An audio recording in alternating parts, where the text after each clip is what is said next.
Քանի որ դուք նաև քաղաքացիական պայմանագիր կուսակցության անդամ եք, Նիկոլ Փաշինյանի որոշումները, գործողությունները եկեղեցու հետ կապված ինչպես եք մեկնաբանում, պատարակների որոշել մասնակցել, կոչ անում գնալ պատարակների, որտեղ Մայրաթորի կողմից կարգալույց հռչակված քահանան է պատարակ մատուցում։ Պատարակին ես ինքս էլ եմ մասնակցել եւ բացառապես դրական եմ դրան վերաբերվում, ասեմ ինչ տեսանկյունով, որ եթե գոյություն ունեն կարգեր եւ կանոններ, բոլորս ենք պարտավոր հետեւել այդ կարգերին եւ կանոններին, այդ թվում եւ պետական պաշտոնյաները, այդ թվում եւ եկեղեցական հայրերը։ Իսկ ինչ կանոնի մասին է խոսքը, թե կարգալույց է եղել տվյալ քահանան եւ եկեղեցին է դա որոշել։ Կարգալույց է եղել տվյալ քահանան այդ պարագայում այնտեղ իր պարտականություններն էր կատարում, մատուցեց շատ բավականին հագեցած ծառայություն, որին մենք մասնակցեցինք եւ շնորհակալ ենք իրեն դրա համար։ Օրինական չէ, երբ եկեղեցին կարգալույց է անում եւ այսինքն բոլորը կարող են կարգալույց եղած քահանաները այդտեղ պատարակ մատուցել, եթե Փաշինյանը կոչ անի։ Կներեք,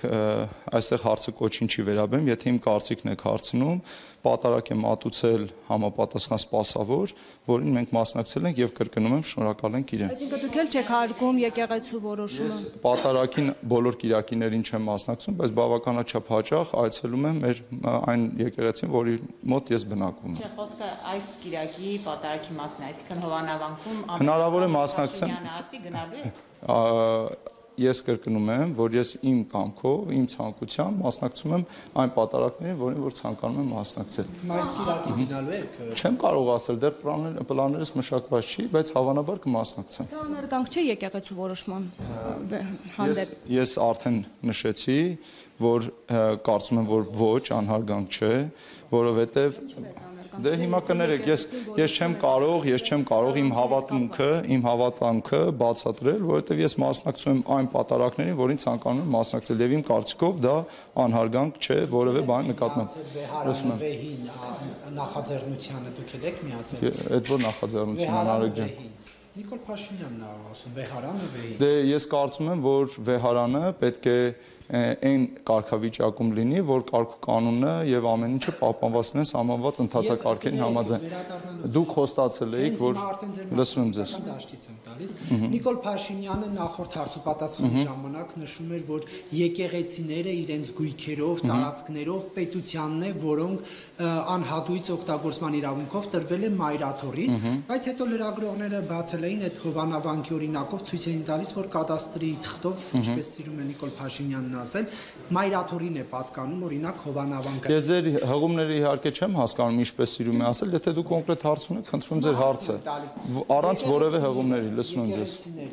Իրենց գույքերով, հողերով։ Ուրեմն խորհրդային միության փլուզումից հետո հողի սեփականատեր հանդիսացել է բացառապես Հայաստանի Հանրապետությունը։ Եվ խորհրդային միության փլուզումից հետո ընդունված օրենքներով, կարգերով, հողային օրենսգրքով տրվել է համապատասխան իրավունքներ, այդ թվում եւ բոլորիս, այդ թվում եւ մեր բոլորիս ընտանիքներին, ովքեր որ խորհրդային միության փլուզումից հետո ստացել են գյուղատնտեսական հողեր, ստացել են համապատասխան տնամերձ հողամասեր։ Եվ համապատասխանաբար, այո, բոլոր հողերը խորհրդային միության փլուզումից հետո եղել են Հայաստանի Հանրապետության սեփականություն եւ Հայաստանի Հանրապետության կառավարություն եւ օրենսդիր մարմինն է որոշել, թե հողերի բաշխումը ոնց է տեղի ունենալու։ Այդ թվում եւ հիմա դուք նշեցիք Հովանավանքը, ես կարող եմ ասել, որ Հովանավանքի համար եւ շենքի եւ հողամասի վերաբերյալ եղել է կառավարության որոշումներ եւ բացառապես այդ որոշումներն են հիմք հանդիսացել, որ այդ գույքը, անշարժ գույքը փոխանցվել է Հայ Առաքելական Սուրբ Եկեղեցուն։ Հարցը հստակեցնեմ, ումը սեփականությունում է պատկանում եկեղեցուն թե պետության։ Ես հիմա չեմ հիշի, հենց դետալային ասեմ ինչի համար, որովհետև կարող է օգտագործման իրավունքով է փոխանցված։ Չէ, սեփականություն է։ Տեսեք, էլի եմ ասում, կարող է շինությունն է սեփականություն գրված, բայց հողը դա այլ կարգավորումների է տրվում եւ դրա համար եմ ասում ես եթե ձեզ հետաքրքիր է մենք կարող ենք ուսումնասիրել եւ դետալային պատասխանել համաձայն կառույց է հողերի կալվածքների կարծում եմ բավականին եթե չեմ սխալվում 600 կամ 700 միավոր անշարժ գույք կա եթե չեմ սխալվում կոնկրետ որովհետեւ դուք հիմա կոնկրետ եթե թվերին հարց տաք ես պետք է խնդրեմ ձեզ առանձին հարցադրում անեք որին պատասխանենք դիտարկում այս թեմայով իսկ ազատված է եկեղեցին գույքահարկի եւ Ուրեմն ըստ օրենսդրության արկա են եկեղեցապատկան այնպիսի օբյեկտներ, որոնք ազատված են գույքահարկից եւ հողի հարկից, բայց կան նաեւ այնպիսի գույքեր, որոնք որ վճարում են այդ հարկը։ Մասնավորապես որ գույքերն են, օրինակ մայրաթոռը վճարում է գույքահարկ։ Կներեք, չեմ կարող հենց հիմա չեմ կարող ասել, որովհետև դետալային ձեր հարցը վերաբերում է կոնկրետ օբյեկտի, ես մեծ հաճույքով յուրաքանչյուր նման հարցի գրավոր կպատասխանեմ։ Քանի որ հարցության մասին, ձեր առանձնատան մասին եմ ուզում հարցնել, դուք Նորքում բավականին մեծ այսպես առանձնատան։ Իսկ կներեք, ես այդ առանձնատունը չէ, կներեք, դուք հիմա պաշտոնյա եղած ժամանակի հայտարարագիրը լրացված է, խնդրում եմ բացեք հայտարարագրից նայեք։ Հարգելիներս, ախր ինչ կապ ունի, ինչը պատմեմ, 2019 թվականին, երբ որ պաշտոնի նշանակված չեմ եղել, աշխատել եմ։ Ինչ միջոցներով,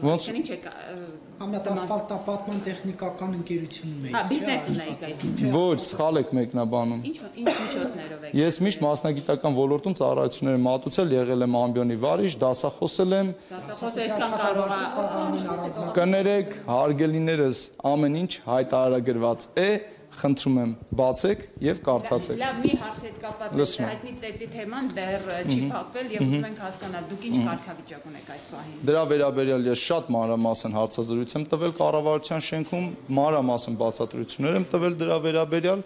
Ես հրավիրվել եմ հարցաքննության, դետալներ չեմ կարող բացահայտել, եթե ցանկություն ունեք դետալներին ծանոթանալ, դիմեք։ Ինչ կարգավիճակով եք հիմա դուք մասնակցում եք։ Ես հրավիրվել եմ հարցաքննության, մնացած վերաբերյալ ես չգիտեմ իրավաբանորեն ես իրավունք ունեմ տեղեկատվություն ձեզ փոխանցել, թե ոչ, կարող եք դիմել քննչական մարմնին, իրենք ձեզ մանրամասն կպատասխանեն։ Թոմասյան, մի հարցի հետ կապված կուզեի անդրադառնալ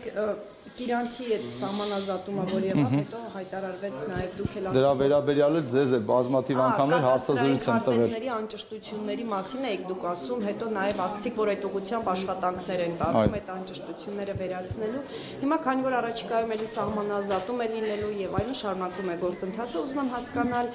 հատկապես այն հատվածներում, որտեղ որ Ադրբեջանի հետ սահման է Հայաստանը սահման ունի։ Այդ հատվածներում կան տեղեր, որ մարդիկ ունեն վկայականներ, բայց եթե սահմանազատում լինի, կրկին կկանգնեն ու խնդրի առաջ։ Անշարժ գույքի վերաբերյալ ձեր յուրաքանչյուր հարցին ես կկարողանամ պատասխանել այն ժամանակ, երբ որ նույնականացված տվյալ ինձ ասեք։ Ես հիմա ասենց վերացական չեմ կարող պատասխանել։ Անշարժ գույքի, նայեք, կադաստրային քարտեզների մեջ արկա են բավականաչափ սխալներ, դրա վերաբերյալ կա կառավարության որոշում եւ այս պայդրությամբ նաեւ մենք մշակում ենք օրենք Գույքի գրանցման օրենքի մեջ փոփոխությունների փաթեթ, որը կոնկրետ անդրադարձ է կատարում կադաստրային քարտեզների սխալներին։ Դա գաղտնիք չէ, բոլորին էլ պարզ է եւ հասկանալի, որ նման խնդիրներ կան, բոլորս էլ մեր առօրյայում հանդիպում ենք։ Դեպքը, երբ որ կբացահայտվի, դեպքը կուսումնասիրենք կպատասխանենք։ Խնդրում եմ էլի ժողովուրդ ջան, լսում եմ ձեզ, հա։ Սահմանագծման թեմայով, մասնավորապես անկլավների հետ կապված կադաստրի կոմիտեն ունի բավականաչափ իրավական բազա, որպեսզի ապացուցի, որ դրանք մերն են պատկանում եւ նաեւ վիճելի որոշ տարածքների հետ։ Հարգելիներս, տեսեք, կադաստրի կոմիտեի գործառույթները հստակ նկարագրված են կանոնադրությամբ։ Կադաստրի կոմիտեն որևէ իրավական պարզաբանում, որևէ փաստաթղթի վերաբերյալ տալիս է միայն այն ժամանակ, երբ որ դա իր գործառույթների շրջանակում է։ Ձեր տրված հարցին կներեք, ես չեմ կարող պատասխանել այն իմաստով, որ ինձ նման դեպք հայտնի չէ, քանի որ գործառույթային տրամաբանության մեջ մենք չունենք որևէ նման տեղեկատվության պարզաբանում տալու հնարավորություն։ Մենք հանձնաժողովի, իմ տեղակալը հանձնաժողովի անդամ է, ակտիվ մասնակցում է, եթե որևէ պարզաբանում տալու հնարավորություն ու կարիք լինի, ապա հանձնաժողովի անունից համապատասխան պաշտոնյաները հայտարարություն կտան։ Այսինքն ենթադրվում է, որ մի օր այո ձեզ այդ հարցով դիմելու անհրաժեշտություն է։ Ես հիմա էլի եմ ասում, նայած ինչ հարցի մասին է խոսքը, եթե հանձնաժողովը աշխատանքների ընթացքում կգտնի մի կետ, որը որ կադաստրի կոմիտեի գործառույթների կվերաբերվի, մենք մեր պարտականությունները միշտ կատարում ենք բարեխիղճ ձևով։ Պարոն Թովմասյան, եւ արդյոք քննարկում է կառավարությունը ինչ-որ գույքեր մայրաթորից վերցնել, թե ոչ։ Ուրեմն կառավարության օրակարգում է Հայաստանի Հանրապետությունում սեփականաշնորհման ընթացակարգում թույլ տրված խախտումներով բոլոր գույքերի նկատմամբ ուսումնասիրություն իրականացնել, որը դուք այսօր էլ տեսնում եք, հատիկ առ հատիկ Հայաստանի Հանրապետության վերադարձող գույքերին բոլոր կներեք, ես ուզում եմ շարունակեմ, խնդրում եմ հարցը ըստ էության եմ պատասխանում։ Բոլոր այն դեպքերը, որի ժամանակ, որի շրջակայքում թույլատրվել է օրենսդրական խախտումներ, այդ բոլոր դեպքերը պետք է ուսումնասիրության առարկա դառնան եւ դառնում են, անկախ դրանից, թե ինչ գույքի է դա վերաբերվում։ Մեկ ուրիշ հարց է, որ մենք պետք է կարգավորենք օրենսդրական խնդիրները, որոնք նախկինում թույլ են տրվել, եւ դրանից հետո արդեն առանձին որոշումներ կայացվեն։ Այսինքն եկեղեցին հետ վերցվի, ինչ արվի, պետական գույքի կոմիտեին կցվի։ Բայց հիմա դուք այդ հարցը որ տալիս եք, որևէ նման դեպք է սպայդրությամբ ձեզ հայտնի է։ Ձեզ հայտնի է։ Դուք որ ասացիք բոլոր դեպքերը։ Եթե կբացահայտվեն նման դեպքեր առանձին, ես չեմ կարող ասել դիմեք լիազոր մարմնին կասեն արդեն, թե եկեղեցին ինչ կանի։ Բացարձակապես միայնակ եմ գնացել, պատասխանեցի ձեզ արդեն։ Ես նման բանից տեղյակ չեմ, հավաքված է եղել այնտեղ շատ հավատացյալներ, հայ առաքելական Սուրբ եկեղեցու հավատավորներ, բազմաթիվ մարդիկ են այնտեղ եղել, իսկ ես այնտեղ գնացել եմ բացառապես միայնակ։ Եկեղեցում քաղաքական հավաք չէ, երբ Ոչ, եկեղեցում աղոթք էր, դուք չեք տեսել։ Իսկ սափահարությունը որևէ ձևով արգելված է։ Կներեք, կրկնում եմ, իսկ որտեղ է գրված, որ որևէ ձևով արգելված է ծափահարությունը, եթե մարդու ցանկություն է որևէ բան ծափահարելը։ Դե կներեք, կրկին անգամ ուզում եմ ասել, յուրաքանչյուր մարդ ազատ է կատարել այն, ինչը որ ինքը ցանկանում է կատարել, պահպանելով օրենսդրությունը։ Բայց բերանը փակեցին ու հանեցին։ Կներեք, ես նման բան չեմ տեսել։ Ոչ։ Չեմ տեսել նման բան։ Ստեփան Ասատրյան, Ստեփանա։ Կներեք, չեմ տեսել եւ խնդրում եմ ավարտենք։ Հարգելիներս, հիմա ես լսեք, էլի խնդրում եմ, մի վարքյան։ Հաջան։ Ինչու եք հունից դուրս։ Ո՞վ է հունից դուրս գալիս, Նարեկ ջան։ Ես շատ հանգիստ պատասխանել եմ ամեն անգամ, կներեք, խոսում եմ, մի ընդհատեք։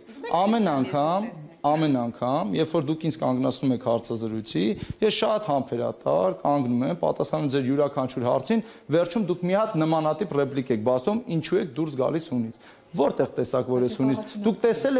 տեսել եք որևէ ժամանակ, երբ որ ես հունից դուրս եմ գալիս։ Թերևս մի հարց է։ Հարգելիներս, նման բան գոյություն չունի, համբերատար պատասխանել եմ յուրաքանչյուր հարցին, հիմա պետք է անցնեմ իմ աշխատանքին։ Շնորհակալություն եմ, լսում ձեզ։ Պարոն Թովմասյան, քանի որ գույքերի թեման արձարծվեց, թույլ տվեք հարցնել, եկեղեցականներից, հոգևոր սպասավորներից շատ են մարդիկ, սուբյեկտներ, որոնք գույքեր ունեն, մասնավորապես ապօրինի ծագման, գիտենք, որ Տեր Նավասարդ arczepiskopos Կճոյանի գույքի օրինականությունը վիճարկվում է դատարանում։ Նրա կարգավիճակում գտնվող այլ եկեղեցականներ կան, որոնց գույքը Տեսեք, ես տեղեկատվություն չունեմ նախ եկեղեցականների վերաբերյալ, այսինքն եթե Հայաստանի Հանրապետության քաղաքացի է, աշխատավայրը, որպես այդպեսին կադաստրի կոմիտեին հայտնի չէ։ Եթե դուք գիտեք որևէ սուբյեկտի վերաբերյալ հարցման ժամանակ տեղեկատվությունը, եթե ազատ է, տեղեկատվությունը կադաստրի կոմիտեն համապատասխան տեղեկանքով տրամադրում է այդ տեղեկատվությունը, բայց աշխատավայրերի վերաբերյալ կադաստրի կոմիտեում ինֆորմացիա չկա այս վերաբերյալ։ Ես ձեզ համար հատուկ կարող եմ ցույց տալ, թե ինչպես է եւ ձեր վերաբերմունքը։ Ինչի վերաբերյալ։ Առանձին կուսումնասիրեմ, շնորհակալություն։